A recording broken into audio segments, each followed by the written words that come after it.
And it's an exciting time for us as well, as in the fall we were able to sign 2 guards, and we were able to add to that class today with a post commitment and a post signee.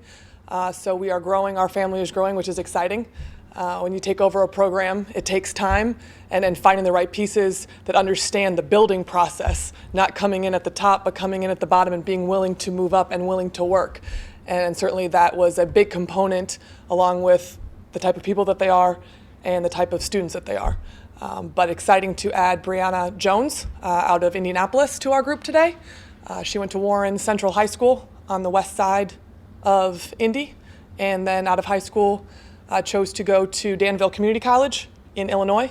And through that process and our staff working diligently behind the scenes, we were able to build a great relationship with her and have her on campus and her mother. And again, with our players and interacting with them, they felt that she was a great fit for us on the court and off the court. And so shortly after her visit earlier this month, she committed to us, and that's an exciting thing for us. She is about a 6'1", 6-foot post player, and that is certainly an area that our team needed to address. So her athleticism, her desire to bang bodies and be on the inside and be in the block, in the paint, certainly is an area that we needed to address, and I'm excited that she'll be able to add to that for us. So, any questions?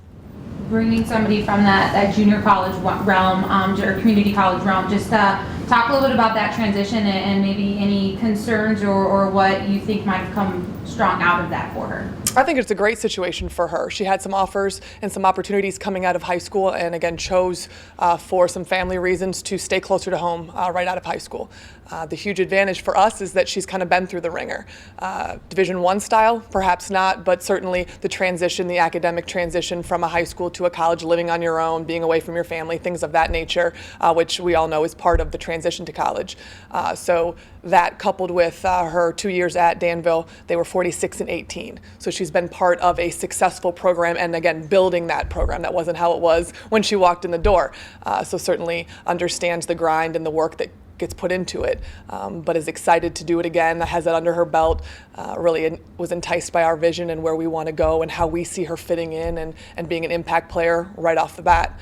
So I think there's many more positives to her than negatives. This is back to the basket girl, Maren, or you like her feet, strength? What do you like best about her? She's a back to the basket kid. I think in our game there are so many post players who want to face up, who want to shoot the three, who want to spend more time working on their handle and whatnot. And she's quite the opposite. I'd say she's got about 15-foot range. She's got a nice one dribble drive from the high post, good explosive step. And so she's different than our other post players that we have.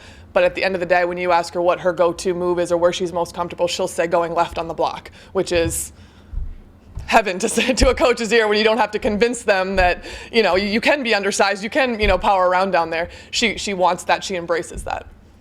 Coach, you mentioned that she's been in an area, or a team rather, where she's had to build up like you want to bring in here. Is there a certain aspect of a player's game that you look for that sort of speaks to that, or is that something you just gather between talking with them? I think some of it is where they have been, and certainly I've said all along that surrounding this program with winners is my goal, and there's a process to that.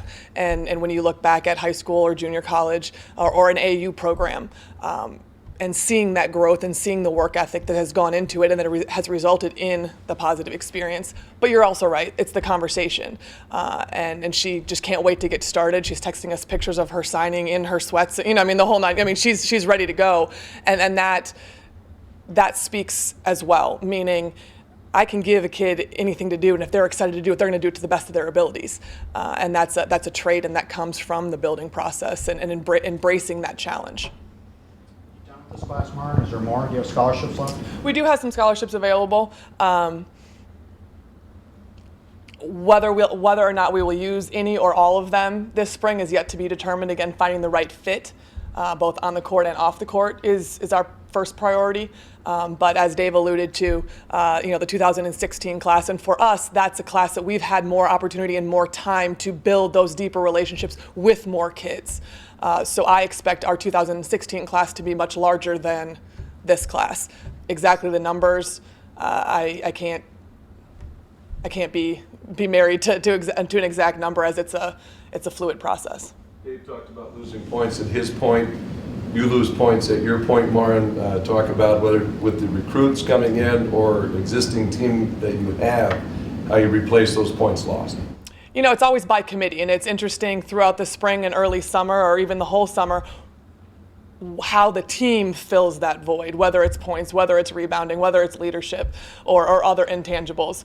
And it'd be crazy for me to say these are all going to come right like this. That's a fluid process, as you know, as Taylor, as Holly, as Marina, as the freshmen, as you know, Bree, as different people come in and come to their own and become more comfortable exactly how the 20 points, or maybe it'll be 25 points that is, you know, replaced. That's the exciting part of seeing them and their hunger and their desire to get better, because we'll be a very different team next year. We all know that. And so it'll be fun to kind of see how that plays out. You mentioned not being sure about using those available scholarships right now. What are you dying for? What's it going to take for you to use one of those? What do you want?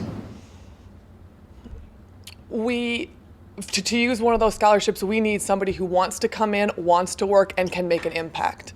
We have a good base. We need to elevate all parts of that. So somebody who isn't afraid of the work, who wants to come in with their feet, hit the ground running. And whether that's another junior college player, maybe a Division I transfer, looking for her 5th year of eligibility in graduate school, that's the type of person that it is, and somebody who wants to who we believe can make an impact right off the bat.